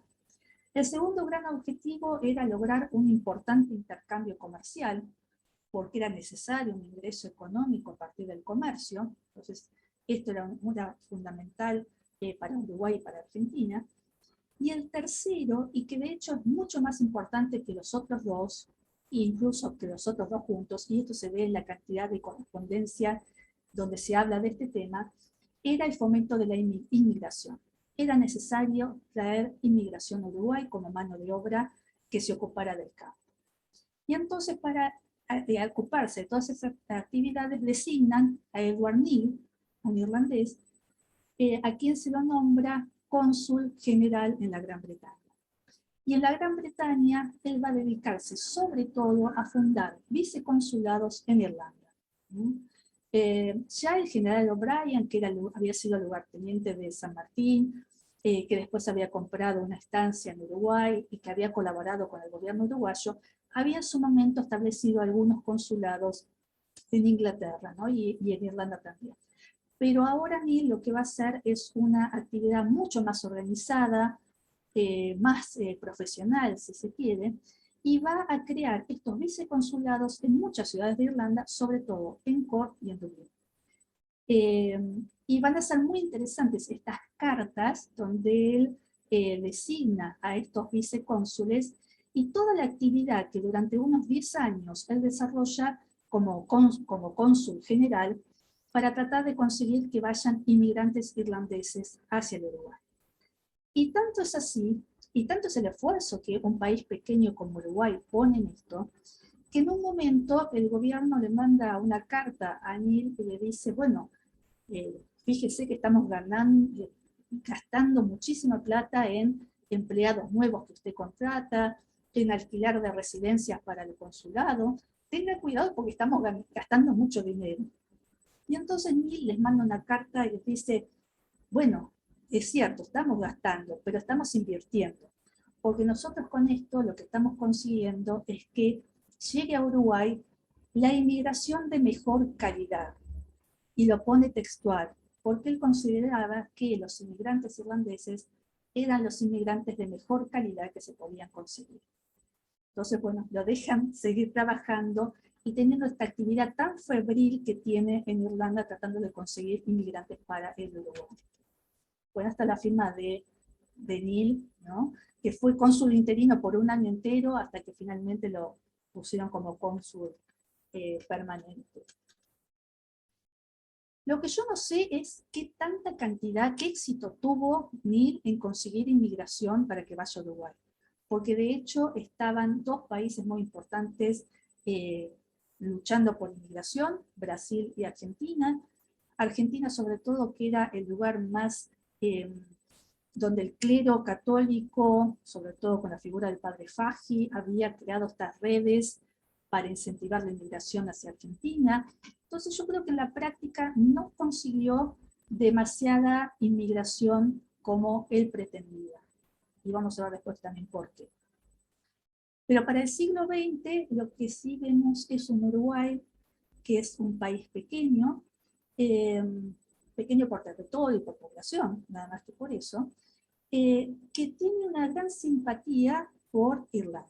Cuando es el alzamiento de Pascua, el diario El Día hace una mención muy loable sobre el alzamiento de Pascua, habla de las justas ansias de libertad y de reivindicación del pueblo irlandés, del alma de los patriotas irlandeses, todas las amarguras que provocaron un siglo anterior por el régimen político y económico que consideran ellos que era un régimen medieval. Entonces, es muy interesante porque cuando uno ve la prensa también de la región, de San Pablo, pasando por Santiago de Chile o Buenos Aires, cuando habla del alzamiento de Pascua, son todas miradas muy desde Londres, muy críticas, tratando de locos a los que hacen el alzamiento y poniéndose directamente del lado de Inglaterra. Uruguay no. Uruguay tiene esta visión mucho más pro irlandesa, incluso trayendo noticias no solamente de Londres, sino también de París y de Estados Unidos, lo cual le da una visión distinta al alzamiento de Pascua. Lo que sí yo entiendo es que no había una colectividad importante de inmigrantes irlandeses, por lo menos no muy numerosa, y por lo menos no muy organizada, a comienzos del siglo XX. Porque cuando desde Buenos Aires envían informes a Dublín, sobre todo el informe que hace Little sobre, y que le manda a Brennan, o sea, toda esta red que se había hecho de información y de acción política informal para apoyar la causa irlandesa, el informe que dice, y que es una carta que se manda en 1921, Uruguay, aunque está tan cerca de la Argentina y tan rica, Uruguay, sin embargo, ningún irlandés de allí intenta acercarse o ponerse en contacto con la misión diplomática en Buenos Aires, que era la misión diplomática informal que estaba encabezada por Ginell y por Woolfing. O sea, a ningún irlandés uruguayo le había interesado acercarse a esta misión diplomática. William Morgan, que era un rico estanciero, es el único uruguayo y su familia, que la familia sí era argentina. Morgan tenía muchas tierras en Uruguay, y es el único que es muy fuerte apoyando la causa nacional irlandesa. Él me dice que hay unos irlandeses en Montevideo, fíjense cómo está escrito, ¿no?, con la grafía de la época, pero son tímidos y muy dominados por los ingleses. Dependían mucho del capital británico, entonces tenían mucho miedo de involucrarse con la causa irlandesa y perder entonces los negocios que tenían con los ingleses. Por eso es que ninguno se animaba a volcarse abiertamente a la causa irlandesa. Dos palabritas sobre Morgan, porque Morgan va a tener un papel muy importante apoyando a la causa republicana. Cuando se hace el famoso bono para juntar fondos, para enviar dinero a Irlanda para la causa republicana, él va a ser uno de los garantes de este préstamo, junto con otras familias muy destacadas de la alta burguesía porteña de origen irlandés, que van a ser los que van a salir de garantes de este bono. Y él va a aportar una suma considerable para este fin. Y cuando se desmantela, tristemente, la delegación irlandesa en Buenos Aires, después del Tratado Anglo-Irlandés, básicamente porque la diáspora en Buenos Aires toma partido por el tratado, y los delegados del gobierno irlandés son, bueno, por ejemplo, Woolfing y Ginell eran antitratado, se le va a hacer un vacío a Ginell, y Ginell va a tener que irse junto con Alice, con la mujer, de una manera muy triste, sin dinero, sin poder despedirse de los porteños, con una actitud muy sombría, se sienten muy solos. El diario de Alice Ginell cuenta tristemente cómo tienen que irse del país. Y los únicos que van a apoyar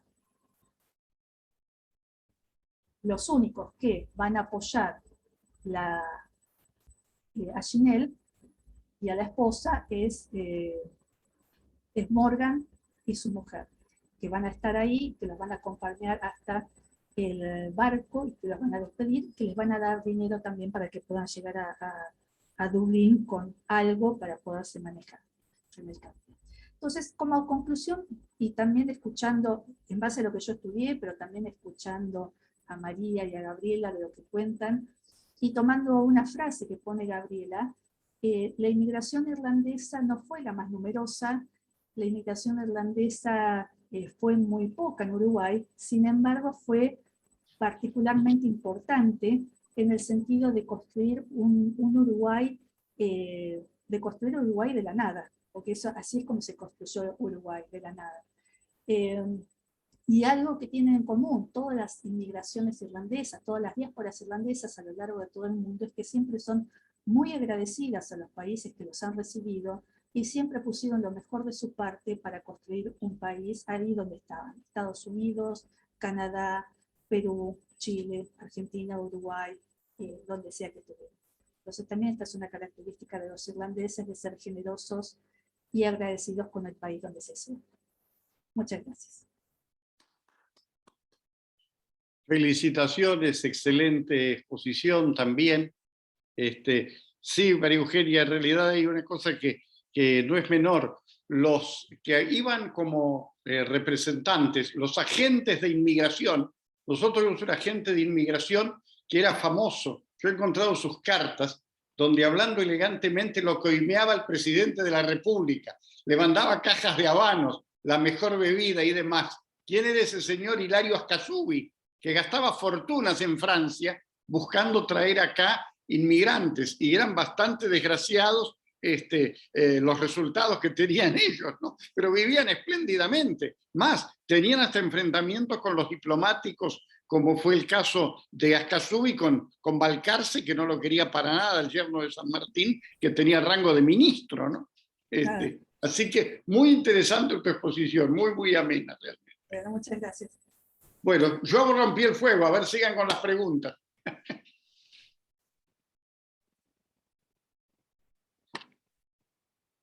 Qué tímidos. O qué buenas expositoras que nadie les quiere preguntar nada. Han entendido todo, son las dos posibilidades.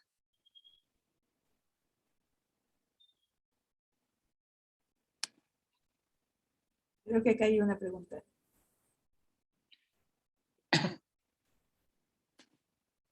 A ver, ¿hay alguna? ¿Alguien pregunta algo?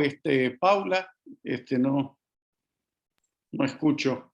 Alina dice que tiene una pregunta, no sé si la va a formular en forma verbal. Alina. Sí. Sí, podría escuchamos. Ser verbal o prefieren que la escriba. No, te escuchamos. Bueno, muchas gracias a las tres por las exposiciones, la verdad me parecieron muy ricas y muchas gracias por este encuentro. Me parece muy interesante aprovechar, ¿no? esto de la virtualidad para pensar un poco estos problemas en términos regionales. Tenemos nuestras historias, suelen ser muy nacionales y muy vinculadas con los problemas, en especial migratorios, ¿no? Desde una perspectiva de un país o de una ciudad o una provincia, y me pareció muy rico. Primero quería agradecerles, ¿no? por presentar, por convocar a esta presentación desde tres miradas, desde tres países que parecen con historias tan distintas, y sin embargo, y ahí viene mi pregunta, que tiene que ver un poco con esta conclusión con la que terminó la exposición María Eugenia, ¿no? El papel de estos irlandeses en estas tres regiones, en estos tres países, que parecieran tener tres historias muy distintas, tres historias con movimientos migratorios muy distintos, pero que a partir de temas que yo realmente no conocía, a partir de las exposiciones de María, de Gabriela y de María Eugenia, hay un eje en común, pareciera, ¿no? En torno a las trayectorias de estos irlandeses, que aunque no fueran mayoría como grupos migratorios, lo que me sorprendió es justamente la importancia que tuvieron en las sociedades locales. Y con qué primero, digamos, y esa es una pregunta un poco para las tres, ¿no? ¿Por qué creen que estos sujetos con los que ustedes trabajaron, estos irlandeses, lograron insertarse de forma tan exitosa en las sociedades locales? Y exitosas no solo en cuanto, bueno, como explicaba Gabriela en relación a Perú, ¿no? De insertarse en los círculos sociales, políticos y económicos más destacados de estas sociedades, sino también, bueno, trayendo los avances del desarrollo capitalista en Paraguay, en Perú, bueno, en Paraguay también lo que comentaba María en relación a la religión, la fe católica, y lo mismo en Uruguay, ¿no? Como estos sujetos sirvieron para entrelazar el gobierno local con los gobiernos del otro lado del Atlántico, y me pregunto si en estas trayectorias que ustedes trazaron, si encontraron alguna especificidad. Si te parece, yo puedo... Ay, no escucho. Sí. Si había alguna sí. especificidad en torno a estos inmigrantes irlandeses, bueno, ahí por qué se ubicaron en este lugar y la importancia que tuvieron, ¿no? Bueno, sí. te contesto. Sí. Yo te voy a contestar una parte y después le dejo a mis queridas amigas, ¿verdad? María Eugenia o Gabriela, si pueden contestar. Bueno, en primer lugar, la cultura española con la cual la mayoría de hispanoamericanos, todos, tenemos una, digamos, una cultura muy diferente a la europea fuera de España y Portugal. Cuando estos irlandeses que vinieron a Paraguay, y que no fueron muchos, fueron pocos, tuvieron bastante relevancia, primero porque, digamos, estaban en un nivel superior, no precisamente cultural, sino más bien económico, y tenían otra mirada. Por eso es que el gobierno de España contrató a los O'Higgins o a Murphy que vinieran al Paraguay, y también creo que en otros países fueron contratados para levantar a las provincias españolas. Sus descendientes tuvieron esa misma visión cultural, ¿verdad? O sea, una sociedad, digamos, como la de Paraguay, más bien encerrada, mediterránea, que todo lo que se hacía en Buenos Aires se imitaba, y que vengan unos extranjeros con una visión diferente, entonces es por eso que adquirieron notoriedad y al emparentarse con las damas más importantes, especialmente los hombres, no vinieron casi irlandesas, sino más bien hombres, tuvieron esa relevancia social también. Algunos de estos irlandeses que se afincaron primero en Buenos Aires y después vinieron al Paraguay en el periodo de la posguerra contra la Triple Alianza.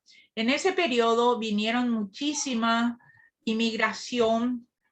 inmigración europea, y entre ellos, ¿verdad?, algunos irlandeses, como les señalé, cuyos descendientes también tuvieron una relevada posición socioeconómica y cultural.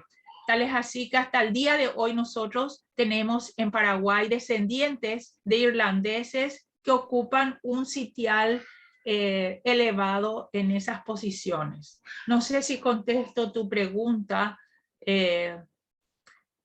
Alina, ¿verdad? Alina era, ¿sí? Bueno, sí. En parte, sí. Siguiendo un poquito el orden, quizás podría yo comentarte algo, que creo que lo que vemos es que este grupo de irlandeses que llegan toman las oportunidades que se están dando. Estamos viendo un proceso de modernización y, como dice María Eugenia, se están empezando a crear las instituciones.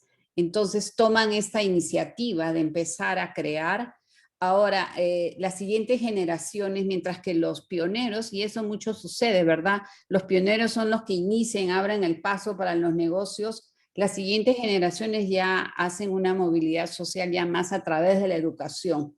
Entonces se educan, regresan con esta educación europea y ya van a continuar. Igualmente se van relacionando y conectando con familias peruanas, pero familias de las clases altas, ¿verdad? Entonces ellos tienen esta situación de extranjeros, pero a la vez ya al estar casado con alguien de la alta sociedad, entonces ya los posiciona mejor.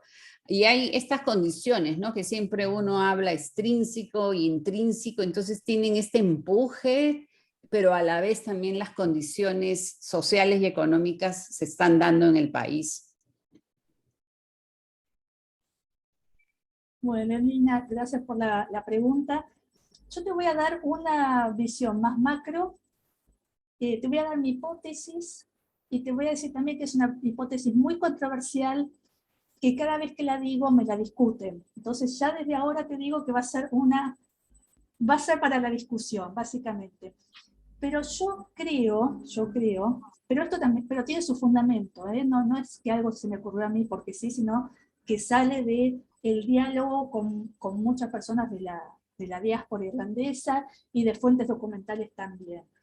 Existía como una visión que podía ser imaginada real, este es el punto, de que los irlandeses no iban a poder regresar, por lo menos regresar a sentarse. Una cosa es que podían regresar, enviar los hijos a educar a Irlanda y que después volvieran. Una cosa era que podían volver de viaje, de paseo, la clase alta que lo hacía y podía volver. Pero volver a Irlanda, a establecerse en Irlanda, era primero poco probable. Y en segundo lugar, ellos también lo veían como algo que no era probable. Era más común, por ejemplo, que si la inmigración no resultaba en un país como Argentina, se trasladaran a Australia o se trasladaran a Estados Unidos. Esto pasa con muchos grupos migratorios, donde también pasa esto de que no es fácil volver, no es común volver.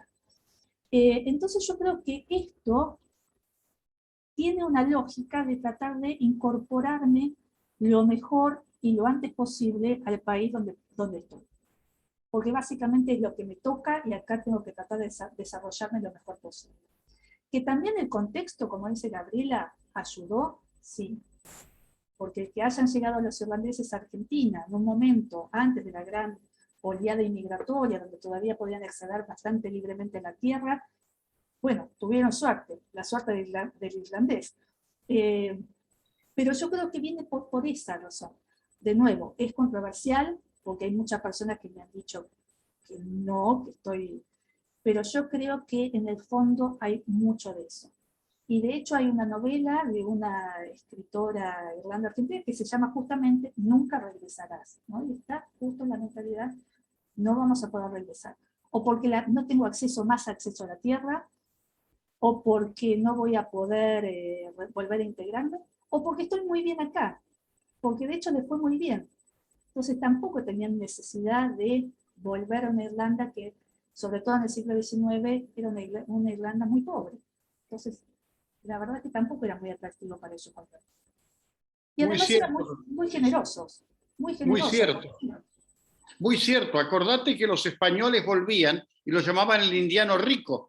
Los vascos volvían, los vascos estaban desesperados rico. por volver. Claro, y volver a España para mostrar, mira, soy el indiano rico, regalo un altar, regalo una iglesia, hago una sala de primer auxilio en el pueblo. O sea, estaba ese farolerismo, que curiosamente el italiano, salvo gente muy rica, muy rica, en italianos, que hacen grandes obras, como el caso del monumento a Belgrano en Génova y demás, digamos, era gente más prudente, era otra cosa, pero solamente ese fenómeno se da en el español, en gran escala. Y en el vasco. Sí. Y en mi trabajo hablo de eso también, de esa comparación entre vascos y irlandeses. Exacto.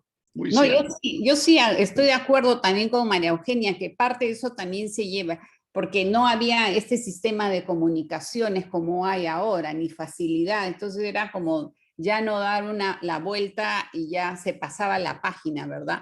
Sí habían algunos que regresaban, pero como dices, regresaban de vacaciones o mantenían el contacto para publicar, ¿no? Para publicar con quién se casaba, con quién vivían, etcétera, pero era una idea de un término un poquito más de asimilación, más rápida, que no se da ahora tanto, ¿no?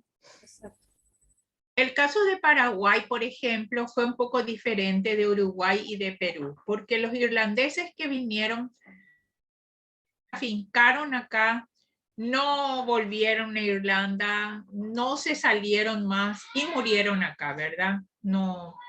Y dejaron numerosa descendencia que hasta el día de hoy tenemos apellidos irlandeses, ¿sí? Pero fue un poco diferente, digamos, y tuvieron, como dije, bastante notoriedad en la sociedad, ¿sí? y nosotros tenemos una inmigración irlandesa, entre comillas, desconocida en nuestro país, y que se ha dado, en Uruguay también, indudablemente, porque las invasiones británicas, que en realidad de 1806 a 1807, que fue una, porque nunca se fueron del Río de la Plata, a pesar de que decimos que fueron dos, yo he estudiado muchísimo el tema invasiones y he tratado de buscar a los irlandeses. Los irlandeses eran católicos y lógicamente la propaganda que se hacía era que venían a enfrentar por un problema religioso. Entonces hubo muchos desertores. Por ejemplo, llegaron una cantidad a Catamarca, a Mendoza y a otros lugares. Y he buscado en los libros de bautismos y demás, les cambiaban el apellido ya. Entonces ya es más difícil encontrarlo. Cuando aparecen, ponen inglés, así, directamente. Inglés en general. Pocas veces ponen irlandés. Pero por pequeños detalles y datos que hay de un desertor que iba a ser fusilado, por esto, por aquello, uno se da cuenta que hubo una gran cantidad, especialmente después de la segunda, que se quedaron acá y no quisieron volver, pero que es muy difícil de identificarla. Pero es digna también de tener en cuenta. Así es. ¿Alguna otra intervención? Había una pregunta en el chat. A ver, hay varias, por lo que veo. María Medina dice, muchas gracias a las 3 expositoras por sus presentaciones. María Graciela, me preguntaba si podrías ofrecer más información acerca de los irlandeses descendientes dedicados a la literatura en Paraguay. ¿Hay referencias a lo irlandés en sus obras o son sus temas de interés más local? Sí, el principal descendiente de irlandeses fue Juan O'Leary, ¿verdad? Y él escribió historia y escribió poesía, también fue un alto referente de la literatura en Paraguay. Y también tenemos descendientes de los McGill, que hoy día se dedican también a literatura. Está una señora llamada Alejandra Peña Gil. Ella fue directora de museos y escribe literatura dedicada a la parte de género. Es muy reconocida acá en nuestro medio. Su tía, llamada Esperanza Gil, que es nieta de aquel presidente de la República que les comenté, ella es una gran y reconocida pintora internacionalmente. Y el padre de Esperanza, llamado Juan Gil Aguinaga, ¿verdad?, quien Roberto lo cita muchas veces, fue un gran historiador y también literato, ¿verdad?, que es descendiente justamente de McGill. De eso te puedo decir. Después de Doldán también, de los Holdan, que se transformó el apellido en Doldán, también se encuentra grandes exponentes en literatura, ya con otros apellidos, pero que descienden de O'Holdan, aquí en Paraguay. ¿Sí? Muchas gracias, Mari. Quería mencionar que antes de esa pregunta había un comentario de la embajadora de Irlanda en Argentina, Jackie O'Halloran, que dice que es una muy interesante presentación y que es muy interesante poder saber de estas inmigraciones irlandesas que son menos conocidas en Latinoamérica. Así que muchísimas gracias a los organizadores. Y también había una pregunta previa de Laura Izarra, que dice: buenas noches, excelentes exposiciones de Mari, Gabriela y María Eugenia. Me gustaría saber un poco más de Mercedes Gallagher de Park como escritora y feminista que nos presentó Gabriela. ¿Qué tipo de literatura escribió? Sí, gracias Laura por la pregunta. Sí, Mercedes Gallagher fue una intelectual. Muy poco se ha escrito sobre ella. Últimamente he estado haciendo bastante investigación. Tiene una diversidad de literatura, entre ellas hace mucha crítica a filósofos, entonces ha escrito varios libros sobre filosofía, también era una crítica de arte y de escultura. Es importante ver, por ejemplo, ella viajó muchísimo, se educó en Europa y conocía mucho el arte europeo, y creo que a partir de que conoce el arte europeo, empieza a reconocer al arte peruano. Entonces trae a la luz pinturas como por ejemplo de Fierro, ¿verdad? O hace una gran escritura sobre las esculturas de piedra de Huamanga. Entonces empieza a darle alguna posición a la cultura peruana, tanto indigenista o como de la zona de Chincha. Entonces lo que hace es reivindicar estas raíces y ver, en esa época era muy eurocentrista el arte, ¿verdad? Entonces ella empieza a reivindicar eso. Por otro lado, en su papel de feminista, es la primera presidenta del Consejo Nacional de Mujeres, se reúne con las feministas norteamericanas y empiezan a hacer toda una serie de actividades en pro del sufragio. También para el cambio del Código Civil, porque para ese momento las mujeres no tenían disponibilidad de sus bienes. Entonces también empieza a hacer eso, y en su papel de conferencista hace un congreso en forma paralela al Congreso Científico de Hombres y convoca a todas las mujeres. Ahora, vemos que es un feminismo un tanto diferente, no es el radical, la sociedad no estaba lista y ellas tampoco estaban listas para ese cambio. Entonces lo que hacen es como tratar de conseguir un espacio público, un reconocimiento intelectual, pero sin el abandono de sus labores maternales, domésticas. Entonces es interesante ver que en esta conferencia, mientras que se ve, por ejemplo, papeles de filosofía o de educación o mujeres en la cárcel, también se habla de la lactancia de los niños o cómo educar a los pequeños. Entonces hay toda una mezcla, ¿verdad?, de eso. Y ella ha escrito también poesía, entonces es multifacética en cuanto a su escritura.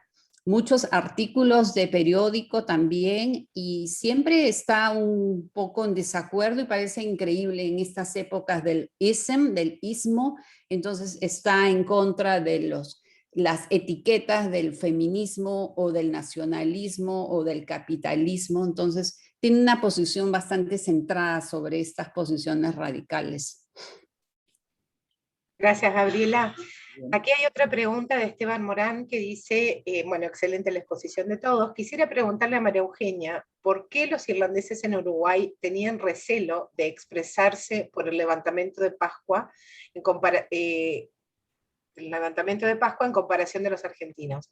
Además de la dependencia de trabajo de los irlandeses de los ingleses, ¿tenía alguna otra desventaja que para los argentinos no se daba? Ejemplo, ¿el apoyo de la Iglesia Católica era mayor en Argentina que en Uruguay hacia los irlandeses? Gracias. Bueno, Esteban, a ver si te puedo contestar. Yo no sé objetivamente si estaban en peores condiciones para hablar los irlandeses uruguayos que los de Argentina. Sí que los irlandeses en Argentina eran más numerosos y era una diáspora más diversificada, y así que yo creo que por un lado había más cantidad. En segundo lugar, es cierto lo que decís de la Iglesia. Uruguay tenía desde comienzos, no me acuerdo si es la década del 20, separación de Iglesia y Estado. Entonces, desde la presidencia de Valle y Ordóñez, que es el fundador del periódico que yo hice referencia, El Día, la Iglesia Católica no tenía tanta influencia como tenía en Argentina. Entonces tampoco era muy fácil para el clero irlandés asentarse en Uruguay. Entonces es cierto que no tenían todo el apoyo que tenía la Iglesia, que tenían acá en Argentina con respecto al clero. De todas maneras es una línea muy interesante para trabajar y para estudiar. Yo creo que eso va a haber que, tendría que seguirlo estudiando. Como les decía, esto lo vi a comienzos de la pandemia y después no pude continuar. Cuando termine la pandemia y pueda volver a Uruguay, a los archivos uruguayos, bueno, podré tener una visión más clara. Pero el contexto general del país no era lo mismo Argentina que Uruguay, sobre todo por esto que te digo de la separación de Iglesia y Estado. Bueno, Yo quería agregar algo a la pregunta anterior también, que alguien preguntó sobre esta feminista Gallagher, ¿verdad? Aquí tenemos también Gallagher en Paraguay.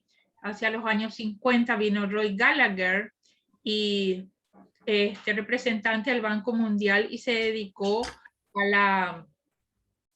la administración pecuaria, y logró con toda su sabiduría y sus ejemplos elevar, digamos, el nivel pecuario aquí en Paraguay.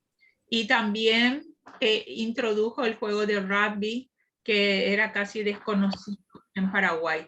Pero al hablar del feminismo, tengo una amiga mía que es descendiente de irlandeses. Ella es Verónica Serafini Jorgensen, cuyo hermano trabaja en la embajada paraguaya en Buenos Aires, ¿verdad? Rodolfo Serafini Jorgensen es historiador, y ella es una gran feminista, es economista y representó al Paraguay en varios congresos feministas. Sus padres, ¿verdad? O sea, sus abuelos vinieron primero a Rosario, Argentina, y después se trasladaron a Paraguay. Y la señora Jorgensen se casó en Paraguay con Serafini, cuyos hijos acabo de señalar, ¿verdad? Ella es muy reconocida internacionalmente. Descendiente, ¿verdad? Bueno, yo creo que hemos tenido un tiempo muy bueno de exposiciones. Las felicito a las tres expositoras, no por la exposición, porque lo daba por hecho que iba a ser muy buena, porque han logrado cumplir en tiempo, cosa que con Paula hemos tantas veces, nos hemos agarrado los pelos, así. Entonces ustedes han cumplido y esto es digno de felicitarlas. Así que por eso, por la exposición y porque dan ganas de seguir escuchando, y entonces es mejor cortar ahora para tener más ganas y poder organizar el año que viene otro encuentro con otras cosas en un diálogo tan interesante y fecundo que creo que a todos nos ha sido una tarde muy agradable. Así que el embajador Harman, no sé si está, creo que no. Se tuvo que desconectar, así que bueno, vamos a hacer el cierre. Entonces doy por cerrado este encuentro, entonces, y muchísimas gracias a todos, y un aplauso para las expositoras. Y gracias a ustedes. Muchas gracias, Roberto, por moderar este encuentro, y a las expositoras les agradecemos la presencia a todos. Nuestro próximo evento será el 21 de octubre con la presentación del libro Irlanda, se me fue el texto, Irlanda y la Argentina del siglo XX, Diplomacia, Diáspora, Iglesia Católica, Derechos Humanos y la Guerra de Malvinas, del doctor Dermot Keogh. Así que ya pueden inscribirse en el mismo link que para estas charlas. Los invitamos entonces a visitar el sitio web de AEX y seguir nuestras redes sociales, donde publicamos siempre la información sobre los eventos que realizamos. También aprovechamos para anunciar el próximo Congreso de SILAS 2021, Commemoration, Memory and Dialogue with the Past, Ireland and Latin America, que se llevará a cabo en la Universidad del Pacífico, Lima, Perú, en modalidad virtual del 23 al 26 de noviembre, y para el cual invitamos a todos a inscribirse y a participar de él. Así que acá en el chat les dejo todos los links de lo que acabo de decir. Les agradezco a todos la presencia, a las expositoras especialmente, y al moderador por haber hecho un excelente trabajo en el día de hoy. Nos vemos en la próxima. Adiós. Gracias, un gusto. Y te escribo Gabriela, con copia al doctor De Marco para este señor del Perú. Perfecto, buena noticia. Gracias. Adiós.